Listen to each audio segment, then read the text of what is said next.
ಒಂದು ಆಟೋದಲ್ಲಿ ಮೈಸೂರು ಸಿಟಿಯ ಇಟಿಗೆಗೂಡು ಕಡೆಯವರು 5 ಜನ, ಒಬ್ಬರು ಪಾರ್ವತಿ ಮತ್ತು ಅವರು 2 ಮಕ್ಕಳು ಮತ್ತು ಇನ್ನಿಬ್ಬರು ಸೇರಿಕೊಂಡು 5 ಜನ ಅದು ಅವರ ಸಂಬಂಧಿಕರ ಒಂದು ಬೀಗರ ಊಟಕ್ಕೆ ಹೋಗಿದ್ದರು.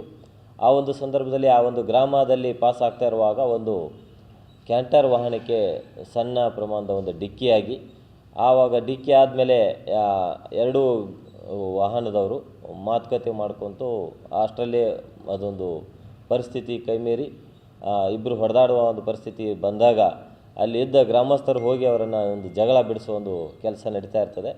ಆ ಒಂದು ಸಂದರ್ಭದಲ್ಲಿ ಚಾಕು ಇರಿದು 3 ಜನಕ್ಕೆ ಗಾಯ ಆಗಿದೆ ಅಂತೇಳಿ ಒಂದು ಮಾಹಿತಿ ಗೊತ್ತಾಗ್ತದೆ. ಮತ್ತು ಈ ಒಂದು ಸಂಬಂಧಪಟ್ಟಂತೆ ಒಟ್ಟು 5 ಜನ ಆಸ್ಪತ್ರೆಯಲ್ಲಿ ಅಡ್ಮಿಟ್ ಆಗಿದ್ದರು.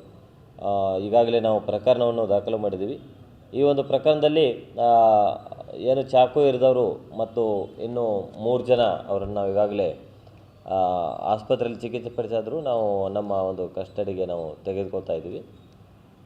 ಏನಾಯಿತು ಅಂತಂತಂದರೆ, ಇವರು ಇಬ್ಬರು ಒಂದು ವಾಹನದ ಮಧ್ಯೆ ಒಂದು ಜಗಳ ನಡೀತಾ ಇರುವಾಗ ಹಳ್ಳಿ ಜನ ಯಾಕೆ ಇಲ್ಲಿ ನಮ್ಮ ಊರಿನಲ್ಲಿ ಜಗಳ ಮಾಡ್ತಾರೆ ಅಂತೇಳಿ ಕೇಳಿದಾಗ ಏಕಾಏಕಿ ಹಲ್ಲೆ ಮಾಡಿದ್ರು ಅಂತೇಳಿ ಹೇಳ್ತಾರೆ. ಬಟ್ ಕೆಲವೊಂದು ವಿಡಿಯೋದಲ್ಲಿ ಸಹಿತ ಈ ಒಂದು ಘಟನೆ ಕ್ಯಾಪ್ಚರ್ ಆಗಿದೆ. ಅದರಲ್ಲೇ ಸಹಿತ ಹಳ್ಳಿ ಜನನೂ ಸಹಿತ ಆರೋಪಿತರಿಗೆ ಹೊಡೆಯುವ ಒಂದು ದೃಶ್ಯಾವಶ ಇರೋದರಿಂದ 2 ಕಡೆ ಪ್ರಕರಣಗಳನ್ನು ನಾವು ದಾಖಲು ಮಾಡಿದ್ದೀವಿ ಮತ್ತು ಹೆಚ್ಚಿನ ತನಿಖೆ ನಡೀತಾ ಇದೆ.